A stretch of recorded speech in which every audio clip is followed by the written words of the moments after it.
Welcome to another episode of Growth Hacker TV. I'm Bronson Taylor, and today I have Ginn with us. Aaron, thank you so much for being on the program. Thank you. Absolutely. So tell us a little bit about yourself. You're a popular online blogger, and you've led growth at a few different companies. So tell us about those things just briefly. Challenge popular. I just write Well, if things you write that for I TechCrunch, think. you're popular. Sorry. Yeah. I just like to write about things that I think about. I'm currently the head of growth at StumbleUpon. Before that, I worked at Mitt Romney, and I worked as a product manager there, focused on growth. And then before that, I was in the healthcare space, involved in a couple different companies. The most important one was Simply, where I was initially a marketing manager, and then evolved into the head of marketing, and then sort of into this growth hacker-ish position. So I specialize in user acquisition, activation, and retention, and that's what I currently focus on at StumbleUpon. That's great. And a little bit later, I hope to get into the StumbleUpon a little bit more because I want to know more about that. But let's start with an article that you wrote for the Next Web where you talk about how growth hacking came to be. I think it was a great article. And you said that growth hacking arose in part because of channel instability and channel saturation. Explain those two things to us. What is channel instability and what is channel saturation? And what does it have to do with growth hacking kind of coming to be? Well, channel instability relates to how, with the rise of internet and the ability of people to create products quickly, is that the rate at which channels grow and dissipate is quite fast. For example, if you can point to multiple billion-dollar businesses that occurred on Craigslist that were taken off of Craigslist. As an example about how Craigslist lost that channel or is in the process of losing that channel, and then yet another business is now created that did the exact same thing. Another area you can point to is the fact how Facebook rapidly changes its open graph over the course of an entire year. It's almost a completely different product every new year. And so products grow and they disappear very quickly. And it's the same for channel saturation. It's that these channels become, once one is found to be very successful, the competitors tend to jump in very quickly because of the ability of the internet to build product very quickly now. With it's much easier to develop a product now than it was than 10 years ago. So when you have somebody when you're competing against somebody and you have a channel that's successful, most likely that arbitrage will start disappearing very quickly over the course of a year. So combining those two forces is that successful companies are continually looking for new channels and trying to develop those channels, and then competitors are following on and either saturating those channels or creating new ones themselves. Another prime example is how the rise of cost of AdWords, cost of AdSense. As more people dump into those channels, the prices rise, and thus smaller competitors have to go innovate and find another channel. Yeah, no, those are great examples, and thanks for kind of diving in deeper there. You also said that growth hacking arose due to product-centric reasons. First, you mentioned something you call the best product fallacy, and then you also mentioned the product growth fit. We're used to hearing product market fit, but you talked about product growth. But start with best product fallacy. What is that, and what does that have to do with growth hacking? Basically, the idea that simply if you deliver value to users, that you'll be a successful company. There's a lot of emphasis in the technology circles of just create value or create a valuable product, and that's true in one sense. Except there's this other half of it, which is the distribution angle, and that's what the product growth fit is. That's the phrase that developed for it. And when you hear people discuss about how growth is simply delivering value to users, I think it's sort of coming short of the fact of the effort that you need to go to, the diligence and strategy to find the right channel at which to expose the value to the users. I have a strong background in behavioral economics, and just because you, as your company, if you do, let's say, factually demonstrate or factually have deliver user value, the user itself has a lot of heuristics that prevent him from understanding that value or even accepting that value. And that's sort of what I would say the product growth that sort of takes into account, is saying that my users may not understand my product initially and I have to educate them, or I need to go find these users and tell them, here's what my product does and here's why. But essentially, the whole idea that the best product wins is like a very pervasive fallacy that it's pretty hard to find examples where that it's pretty hard to find examples of where the best product wins. In the sense of like, you know, we all agree that this is a far better product. Like right now, the battle between RDO and Spotify, you could probably pretty well argue that RDO is a much better product for music lovers, and Spotify is not a superior product in the sense of what they're marketing as. Is like this is the best place for music lovers. Actually, RDO probably is, but Spotify is growing at a much rapid pace than RDO. Another example would be TiVo. And how TiVo was a far superior product even to the one DVRs today, but the cable box has gone a superior distribution channel, and thus, you know, the rest is history. Similar with HD and Blu-ray, like examples go on and on and on about how basically if your distribution strategy is far superior, even if you have a slightly less like product value, like you know, on the objective sense. Probably the one with the stronger distribution strategy will win because users won't like. Does the marginal increase in product value between the superior and less superior product actually have a higher cost than the distribution strategy? And most likely, it probably doesn't. And so that's why the importance of distribution strategy or the product growth fit is so like you need to have the same level of diligence as product market fit. You need to have a team dedicated to the fact of how can I promote this product and what channels are delivering back to me new users and how can I increase those efficiencies. Yeah, no, that's great. You talked about RDO and Spotify, and those are two of the kind of the more modern examples you mentioned. I don't know how well you know the case studies there, but what is Spotify doing? Like, if you had to sum it up and just like what are they doing that RDO is just missing? That's allowing a subpar product to kind of win? I would say that they basically had more juice behind. I believe they've raised far more capital than RDO, but also Spotify utilized Facebook to a much greater extent, and also they had several people within Spotify that were, I would say, insiders within Facebook, and probably developed some sort of partnership there.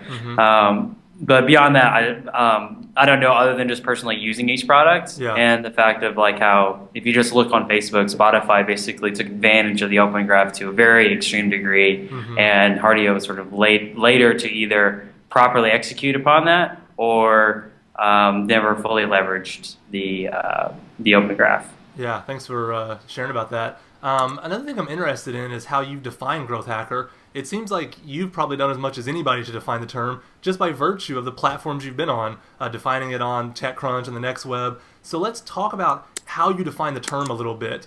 It seems like you consider growth hacking to be very integrated with product. When I read your pieces, that's kind of the feeling I come away with, is growth hacking and product are deeply connected things. You called growth hacking a subspecialty of product and marketing. What do you mean by that? How is it a subspecialty of those two? Basically, I like to say that both a growth team or growth hacker has the same goals as your marketing team, but the tactics are very different. You drive marketing with product, and Andy Johns has this sort of classic example, or his like sort of theme is compound interest. Basically, you're developing a scalable and repeatable and like basically experimental, testable way of growing your product, and that's like the only generally way to do that is through product. Like it's hard to develop that sort of strategy with existing marketing channels or traditional marketing channels. So typically, it comes from your own user base, finding some way to share content that's unique to your platform, and you're trying to develop this almost self-perpetuating engine that's driving itself. And generally the best way to do that is product. Also, the fact of that product is generally where most of the decision-making power within the startup resides. And so a growth person needs to have that sort of authority to really thrive. Otherwise, like they could be, they're not as efficient. Growth people need to have like their sort of almost autonomy, or either have an organization that's very growth driven. Otherwise, because their goals are very different, like my goal is simply like one metric, while a general product team's goal may be a bunch of features or overall engagement, with like sort of myopic singular focus, it's very different from the rest of the product team. Yeah. No, I gotcha. You mentioned the word self-sustaining or self-perpetual is kind of the Mm-hmm. goal. You build something into the product that's self-perpetuating this growth. That almost seems like the holy grail, right? Because you build a Mm-hmm. system that does the work itself and it compounds itself. The interest compounds. Yeah. Is that possible? I mean, so many people have never been a part of a startup that actually achieved it. How realistic is it to have a self-perpetual, self-maintaining machine because of how you integrated with the Facebook API or how you did some other thing within the product? How realistic is that? I mean, it is very difficult, but it's also like when you find that, like it's when you really you can discover that sort of channel or so that sort of strategy, like the more diligent you are. Like it's really hard work. It's not easy at any means. And it's a lot of testing, a lot of failing. And you may find like but in the process, you're also still growing your product. Whether or not you actually ever reach that standpoint is another issue. But like you Yeah. provide the same level of diligence that any growth person has that has achieved a perpetual or compounding interest growth or growing startup, you will still at least grow your company. Whether or not you change that level status, like that often depends on your type of product. Like a SaaS product would generally be very difficult to achieve that sort of that sort of growth. So I see SaaS companies as following a different, more of inbound and creative growth strategy, while like a more consumer product follows much more a line of trying to develop this sort of upward trending curve with like layering and layering and layering on top of different product iterations. Okay. Well, On, walk us through on that. Walk us through that because I think that's an important thing. We all look at Instagram and say, "Oh, my SaaS company can become like that," right? Or we mix those two. We muddle the waters. Why is a SaaS company probably not going to experience that compounding interest, self-perpetuating machine where an Instagram or something consumer-faced that's not SaaS could? What's the difference? It's basically that when you say self-perpetuating, it means we're just like a product that's moving itself forward.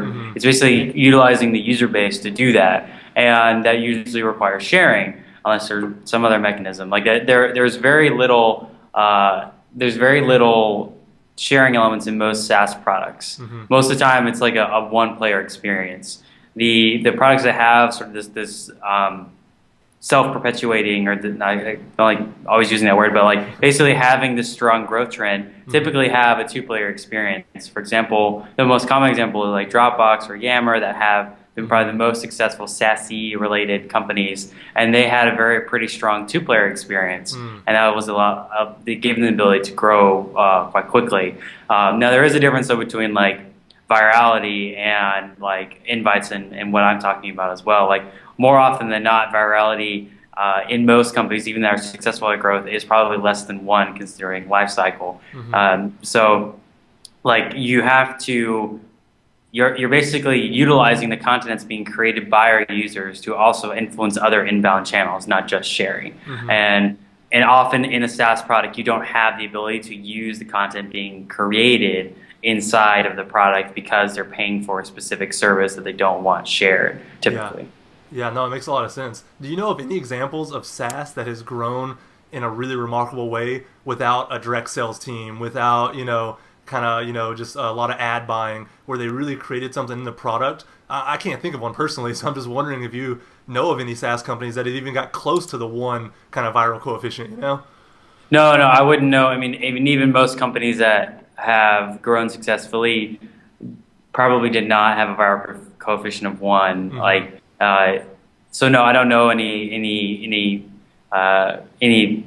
SaaS companies that have had such amazing growth without sales teams. But sales teams itself is a sort of reflection of a growth team in some way, because a sales team has a sort of singular focus on one metric, and they're using a channel to grow that metric. And sales is not it's a saturated channel in the sense of a lot of people do it. However, like I can probably see how you could grow pretty effectively even though it is an existing channel, because it's a different product within that channel. So But yeah, I mean, sales in many ways, sales which having like a singular focus on a metric and moving that metric in everything you do is about moving that metric is very similar to a growth team. So Yeah, no, that's good. I like the way you're talking about it. It's bringing up new thoughts in my mind even as you speak. It's almost like the growth hacker is embedded in the product, and a typical sales team is kind of outside the product, but they're both just completely singular focused, which is why they're necessary in different circumstances. Let me ask you this: because of how well integrated you see product with growth hacking, could it be possible in a really small startup for the product manager to be the growth hacker? Could that be one and the same person? Eventually, it'll probably be split off. But I mean, what do you think about that?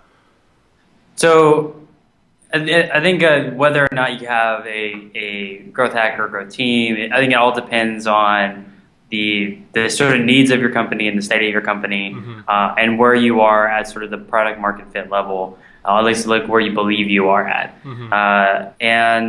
And I would say the earlier that you are, the more overlapping obviously you need to be, and the more that the engineer is the CEO or the PM that has a growth focus, the better.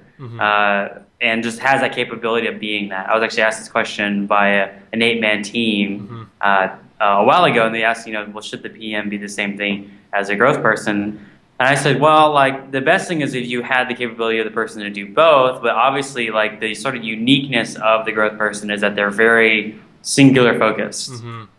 And like growth people generally are product managers because they have good product empathy, and so they could be product managers, and most of them are in some form used to be, but like they choose to be focused on this singular metric, and that's where they want to live and breathe. So like you can probably find a growth person that could be both, but like I would say try to default to a person who is a growth person who could do the normal product management stuff rather than a product manager trying to do growth related things, because it's a habit of most product or most product driven organizations to build more features, and often typically features by themselves do not drive growth. Features with distribution do drive growth, and that last element, distribution, is usually not a high emphasis on most typical product teams. Yeah, perfect. Thank you. You also define growth hacking by pointing to the left brain and the right brain functions that a growth hacker has to possess. You say they love data, but on the other hand, they're creative and they're curious. Someone that like you that works as a growth hacker 9 to 5, that's what you do. Tell us how these 3 characteristics are manifested in a typical day. How is it that your left brain and right brain, how did the data come together with creativity and curiosity? How does it look in a given day? It's basically, I would say, like it's taking, you're trying to design outcomes, and it takes a level of just curiosity about product user behavior to really like understand how to create the next thing you're going to create that's really going to move the needle. So I would say that how that flows out is in the sense of when I have an idea, the idea is usually typically generated by either the most probably undervalued asset to a growth person is his network in which he talks to about other ideas. And then, so like I sometimes go to that for new ideas, but most of the time it's like looking at the existing data and sort of seeing what is going on at the user base and where is there potential arbitrage or just areas that could be like low hanging fruit of sorts. And then from that I try to think of like, okay, I know that's a problem, but the data is telling me it's a problem, but the data is not telling me what to do. And that's where the creative aspect comes in. Because even if you're seeing like, let's say your conversion rate on your landing page, or let's say somewhere like 2 or 1%, you probably can do better. But the data isn't going to tell you here's what you need to do, right? It's just going to tell you it sucks. So that's where the creative element comes in, and combining both of those into one person allows, or typically let's say in a PM, allows the PM to take that data and then influence his team to say, okay, here's the number we're moving, here's why. Here are the different ideas at which we can do that. You still need a creative process at which to understand the science. Let's say you need the art and you need the science, and that's what makes it unique. Is that most people either have art and some people have the science, but there's very little people who can say, I don't like the things I do are driven. Like we always say, data-driven organizations. But the reason why that sort of slogan is around is because it's difficult to combine both those two. And often in most organizations they separate because they're typically two different types of people. Yeah. No, thank you so much. You also call growth hacking a mindset more than a tool set. So tell us real quick, personally for you, what is the mindset of a growth hacker? Just simply, what is that mindset as clear as you could say it? I would say the mindset is the mindset is simply you're sort of driven to move a number or to grow a number, and you do that through like a metacratic means, or that your goal is simply to move the number. And whatever it takes to do that is what you do. It can be your idea, it can be someone else's idea, it could be multiple tests, it could be saying, your idea sucks and like my idea sucks and let's do something completely new. It's all about just the number. And there isn't any like ego in that. There isn't any like sort of best way to say it is there's a lot of like arrogance when it comes to product, and a growth person doesn't come with any arrogance to say, okay, my goal is to move this and I'm going to do whatever it takes to move that, and I'm going to lead the team to do that. But in general, like ideas, wherever they come from, like our goal is that number, and that's a very like that mindset. It's a very different way. It's a cultural change. It's a huge cultural change versus how most product teams are ran, which is like a run is through ego, is through like, I believe that the product should do this, or I think that the user wants this, or I think this is the best design, or this is the best design. Growth hacker doesn't come with any of those sort of assumptions. They say like, or if they do, they understand that's an assumption that needs to be tested. So a growth hacker doesn't believe his own crap. Like he wants to test himself and he wants to improve upon himself. Yeah, I like that quote. Move the number. What is growth hacking? Aaron Ginn, move the number. Yeah, that's basically it. That's the heart of it. All right, let's talk about your history a little bit. We've kind of got an overview how you kind of see the landscape. You helped lead growth for the Mitt Romney campaign. You're now at StumbleUpon. You mentioned you were at Simply before, doing healthcare kind of related things. Of the things you've done, of the companies you worked with, which was the most challenging from a growth perspective, and why? I'd say probably Simply was probably the most difficult because it's much more of generating buzz, generating traffic. So I had a lot more hustling elements to it. And so Mitt Romney was easier in the sense of that there was a high level of attention. And so a large portion of that was just converting traffic that was already existing. But the Mitt Romney had a lot of other unique challenges in the sense of like you're working in a political organization. Yeah. Essentially, political organizations are driven by power and ego, which is what politics is. And growth and sort of technology is very, it's all about meritocracy. It's all about data. It's all about metrics. And so I'd say Mitt Romney was challenging from the cultural perspective, but Simply was probably the most, generating. I had to hustle a lot more at Simply. Yeah, no, I totally understand that. What would you say is your biggest growth success that you've had at any of the companies, any of the projects you've been involved with? Let's see. Brag a little bit. Biggest is, I don't like bragging. I'd say at StumbleUpon we had a very successful test that used gamification. Basically our magic moment is a certain number of stumbles, and we're testing different assumptions around that. Like is it 20 stumbles, 30 stumbles, and like what's the ending?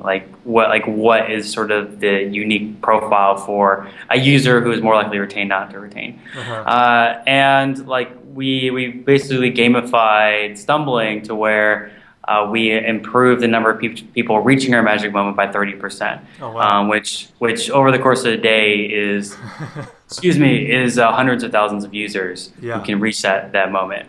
And so we haven't deployed that because we're working on sort of the finer details of like I'm digging in deeper about the different types of users that reach that point, and what like whenever you have a successful test, it's often important to segment the type of users who reach the end versus the control, which didn't have the gamification elements, like what type of people reach that point as well, and figuring out what elements of that of that successful test? Like, were people who were never likely to retain who are now retaining, or were you pulling in more people into the bucket of being like far likely to retain? So it's understanding like the going in a next level deeper and understanding what specific users made it a successful test. Yeah, what the data is actually saying, not just that there's good data up and to the right. Maybe you can't reveal this, but what are you doing to gamify it? I'm a stumble upon user. I lay in bed at night on my phone. I flip through. I do it on the computer sometimes. So I'm interested. Like, what would you be doing? What would you be showing me as a user to get me to keep going? Basically, more or less, it's a progress bar. Okay. So you're saying that per session you have to finish X number of stumbles. Okay. And it's sort of we're baselining what we think a new user, like a user that's likely to retain has an X profile. So we're trying to get most users to that X profile to test whether or not they are likely to retain. But you also have these at the Goodhart's law that's saying like whatever you measure, you also basically whatever you measure is you alter the outcomes at the same time. So by us measuring against that, we are also altering the probably like what is the metric we're trying to achieve, right? Or like what is that number? Yeah. So that's what I'm saying about like getting in deeper into the data and seeing like, yeah, we had more people reach this moment because we're measuring against it. Yeah. But did it actually, improve retention over the course of 2 weeks? And you have to wait for 2 weeks to see that. But we're exploring this idea at StumbleUpon of guiding people through a stumbling session and allowing them to go different directions based upon what they see in the page. But basically, we're exploring this idea of when you're stumbling, you're having this history and this like exploration, and we're trying to make a connection between each different stumble. So it's kind of like a choose your own adventure. Here's the path you've already chosen, and yes. kind of make it more of an experience, not just I'm here now and this is all there is. Yes, that's cool. And with the progress bar, is there any incentive like, hey, you've completed it, now you get this gold star on your profile, or is the progress bar enough because that's just the way humans are wired? They just want to finish what they start. We don't have anything successful for them at the end. Yeah. It's just that way people are wired. They see a progress bar and they see that they have X number to go and they just keep going. Yeah.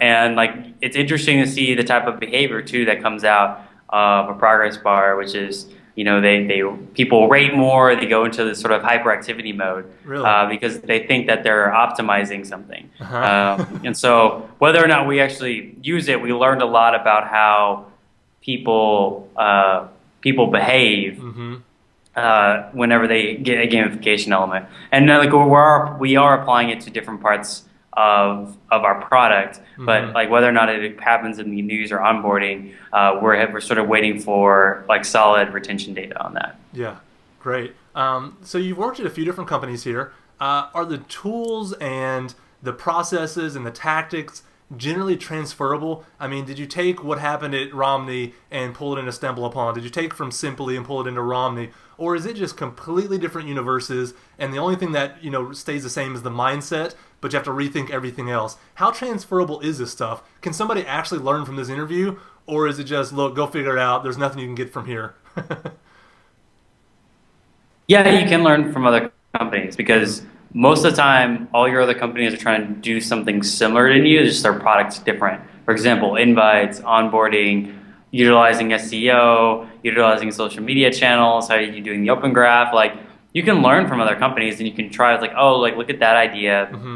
Let's see how we can apply that to our own product. You cannot do cookie cutter, right? You cannot, I cannot copy Instagram's invite flow because it worked for Instagram, right? But in my flow, it could be very different on what works. But Instagram had certain techniques they used that could be transferable and could inspire your team to do something different. Yeah. Hold on, I lost you the growth community. I lost you there for a second. Back up just real quick. You said some things are transferable, and then I lost you. And I'll edit this part out right here. Okay. So I said, yes, like you can transfer concepts to different startups, but you cannot cut out certain elements of the product into and put it into another into your own product, because then your framing and your UX for each product is very different. Yeah. But there's a reason why the growth community talks so closely to one another, is because they're getting ideas and concepts from each other on like how they're leveraging growth, and like it's an exploration, like it definitely is. So you need to have this idea of learning and failing often to find that like nugget, to like get to that nugget as fast as possible. But like say the mentality is probably the most common thing between each other, but there are still like key concepts that are shared among almost all products that are growing healthily. Yeah, no, that makes a lot of sense. You also mentioned online about the importance of acquisition and engagement. And I think you actually say it's 50% one, 50% the other in general, when you kind of zoom back at what you're trying to do as a growth hacker. At StumbleUpon right now, what are you more focused on? Are you trying to bring in new users and acquire them? Or are you trying to get that hyperactivity and let them reach that magic moment where they keep stumbling? What are you trying to do, acquisition or engagement right now? My team is focused on the first session of a new user, so converting that visitor to a new user and his first session experience. I have other product team members or other PMs that are focusing on the engagement element, which we call persistence. And so she is focusing on how do we leverage our user base to do more? How do we get people to come back more often? So my focus is definitely on the acquisition part. Yeah, so you're actually divvying up the different parts of growth and putting different people in charge of them. You're in charge of this initial user experience. You're in charge of the engagement. And so that's kind of interesting to hear how segmented out you make it to some degree. I mean, because both those metrics could conflict, right? So because you could pour in more users, but let's say your metric's also retention, then your retention typically will fall unless you do something to counteract it. So like you need to have each team focus specifically on one number that doesn't conflict like that. Yeah, absolutely.